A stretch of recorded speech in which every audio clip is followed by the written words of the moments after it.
इस वीडियो में बताई गई बातों को अगर तुम अच्छे से फॉलो करते हो ना तो मेरी गारंटी है तुम अपने बोर्ड एग्जाम में टॉप कर रहे होगे। बस शर्त यह है कि वीडियो को लास्ट तक देखना। और वीडियो के लास्ट में तुम्हें एक बोनस टिप दूंगा। उसमें यह होगा कि अगर तुम्हें किसी क्वेश्चन का आंसर नहीं आता तो वो तुम्हें अपने वर्ड में बनाकर कैसे लिखना है। So hi everyone, this is Mukul Bhardwaj और आज की वीडियो में हम बात कर रहे होंगे पेपर प्रेजेंटेशन को लेकर। ये तुम्हारे लिए बहुत ज्यादा जरूरी है। अगर तुम्हें सारी चीजें आती भी है ना पेपर में और तुम लिखकर गलत तरीके से आगे तो तुम्हारे बिल्कुल भी मार्क्स नहीं आने वाले। बिकॉज बहुत से बच्चे ऐसे होते हैं कि पढ़ते तो बहुत अच्छा है, उन्हें सब कुछ चीजें याद भी रहती हैं लेकिन उनके मार्क्स नहीं आते। उसका मेन रीजन यही है कि उन्हें पता ही नहीं है कि अपने पेपर में आंसर्स को लिखना कैसे है। तो वही सब आज की वीडियो हम डिटेल में डिस्कस कर रहे होंगे। तो एग्जाम हॉल में जाने से पहले तुम्हारे पास ये चीजें जरूर होनी चाहिए। 2 तो पेन होने चाहिए, ब्लू ब्लैक और एक स्केल, और साथ ही में तुम्हारे पेंसिल, रबड़ और शॉर्पनर जरूर होनी चाहिए। जैसे कि अगर तुम्हारे एग्जाम में कोई डायग्राम आ जाता है तो तुम उसे अच्छे से बना सको। ये चीजें तो तुम्हारे पास कंपलसरी होनी चाहिए। अगर तुम पानी की बोतल ले जाना चाहते हो तो ट्रांसपेरेंट ले जाना जिसमें आर पार दिखे। तो ये सब चीजें थी जो तुम्हें पेपर से पहले ले जानी है। तो जब तुम्हें तुम्हारा पेपर मिल जाता है ना तो तुम्हें पेपर को पढ़ना नहीं है, डायरेक्ट क्वेश्चंस को सॉल्व करना स्टार्ट कर देना है। ऐसा मैं इसलिए बोल रहा हूँ कि जब तुम उन क्वेश्चंस को पढ़ना स्टार्ट करोगे ना तो तुम्हें जो क्वेश्चन नहीं आते उनको तुम सोचोगे, उनकी थोड़ी टेंशन लेने लगोगे, उनके बारे में सोच कर यार ये कैसे था। उस चक्कर में क्या होगा कि जो तुम्हें क्वेश्चंस आते हैं तुम उनको भी भूलने लगोगे। तो क्वेश्चंस को ना पढ़कर तुम्हें अपना वो टाइम यूटिलाइज करना है। जो 15 मिनट तुम्हें मिलती है ना उसमें तुम डायरेक्ट आंसर्स लिखने स्टार्ट कर दो बस। तो यार मेरा मानना तो ये है, अगर तुम इस तरह से करते हो तो तुम्हें बहुत फायदा होने वाला है। बाकी तुम अपने हिसाब से कर सकते हो। तो यार तुम्हारा कोई सा भी सब्जेक्ट हो, हिंदी हो, इंग्लिश हो, सोशल साइंस हो या फिर तुम्हारा मैथ हो, सब में एक कॉमन बात है कि तुम्हारा पेपर का जो ऑर्डर होगा ना वो सेम ही होगा। मतलब सेक्शन वाइज तुम्हारे क्वेश्चंस दिए हुए होंगे। तो जो भी तुम्हारे पेपर का ऑर्डर है ना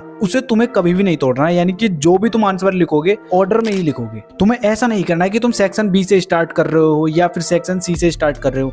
नहीं, सेक्शन ए से ही स्टार्ट करना है। सेक्शन ए का फर्स्ट क्वेश्चन ही सॉल्व करना है, फर्स्ट के बाद सेकंड, थर्ड, इस तरह से तुम्हें ऑर्डर में ही सॉल्व करने हैं। ऐसा इसलिए करना है क्योंकि जो तुम्हारा एग्जामिनर होता है ना, कॉपी चेक करने वाला, उसको बहुत ज्यादा प्रॉब्लम होती है कि ये कितने मार्क्स का क्वेश्चन है, ये कितने का है। अगर तुम ऑर्डर को बिगाड़ देते हो तो वो बार बार देखता है, इससे वो इरिटेट हो जाता है। और तुम ही बताओ, अगर तुम किसी से इरिटेट हो जाओगे तो तुम उसे अच्छे से ट्रीट करोगे या फिर उसके साथ बेकार व्यवहार करोगे तो इसमें तुम्हारे हाई चांसेस है कि टीचर तुम्हारे नंबर जरूर काटेगा। तो अब बोलोगे तुम कि भैया करना क्या है इसका सॉल्यूशन। तो जो तुम्हें क्वेश्चन के आंसर पहले से आते हैं तो उन्हें तो तुम पहले कर लोगे, और जो तुम्हें नहीं आते उनके लिए तुम खाली जगह छोड़ दोगे। अब खाली जगह किस हिसाब से छोड़नी है तो देखो, अगर तुम्हारा very short answer type question है तो उसके लिए तुम 1 से 2 लाइन छोड़ सकते हो और उसके बाद 2 लाइन का गैप देकर फिर उसके बाद नेक्स्ट क्वेश्चन सॉल्व कर दो। ये 2 लाइन का गैप इसलिए क्योंकि तुम्हारी कॉपी सही लगेगी उससे, और अगर तुम 1 का देते हो तो थोड़ी घिचपिच हो जाएगी। तो इसीलिए तुम्हें ये करना है। और इसके बाद जब तुम्हारे शॉर्ट आंसर टाइप क्वेश्चन हो तो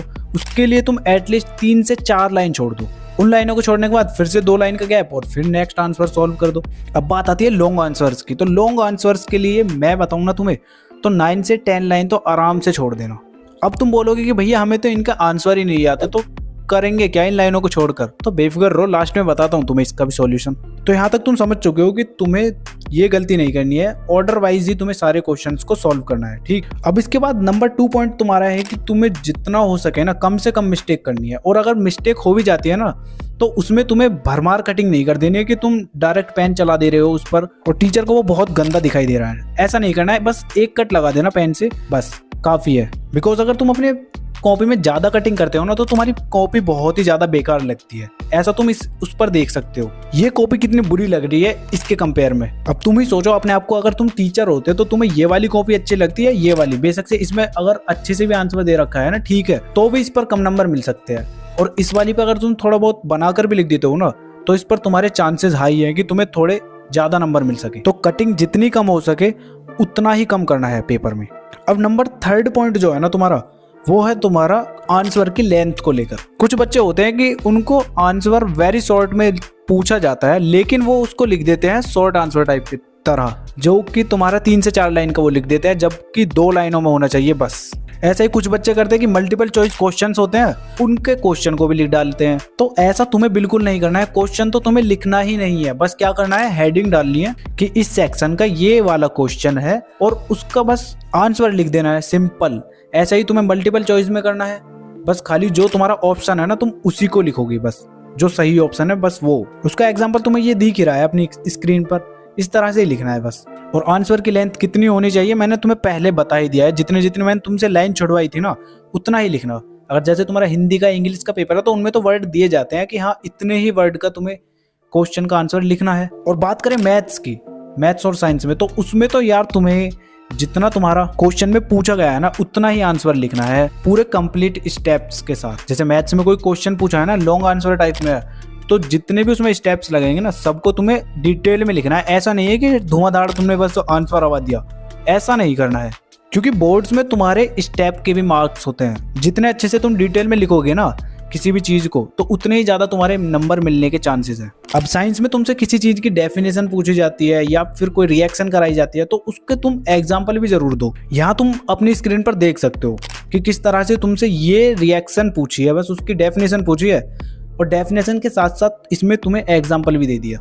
तो कुछ इस तरह से तुम्हें भी लिखना है। यही तो फर्क होता है बस एक टॉपर का और एक एवरेज स्टूडेंट का। बात करें सोशल साइंस की, तो सोशल साइंस में वेरी शॉर्ट और शॉर्ट आंसर टाइप तो तुम लिख ही लोगे।